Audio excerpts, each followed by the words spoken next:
अस्सलाम वालेकुम। बोलीस में खुशामदीद। मैं हूँ गौहर इशरत और मैं हूँ महरुख शहरियार। बुलेटिन का आगाज होगा अहम खबर के साथ। कोयटा से रिपोर्ट हो रही है रिगारी में खातून और मर्द के कत्ल का मामला।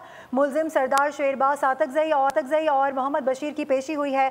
बताया जा रहा है कि दोनों मुलजिमान 10 रोज़ा जिस्मानी रिमांड पर SCIW के हवाले कर दिए गए हैं। समाअत ATC के जज मोहम्मद मुबीन की जानिब से की गई है। रिगारी में खातून और मर्द के कत्ल का ये मामला है। मुलजिम सरदार शेरबाज सातकजई मोहम्मद बशीर की पेशी हुई, जबकि दोनों मुलजिमान 10 रोज़ा जिस्मानी रिमांड पर SCIW के हवाले कर दिए गए हैं। समाअत ATC के जज मोहम्मद मुबीन ने की है। ये समाअत हुई जिसमें दोनों मुलजिमान 10 रोज़ा जिस्मानी रिमांड पर इस वक्त हवाले कर दिए गए हैं। समाअत ATC के जज मोहम्मद मुबीन ने की। रिगारी में खातून और मर्द के कत्ल का ये मामला है। मुलजिम सरदार शेरबाज सातकजई मोहम्मद बशीर की पेशी।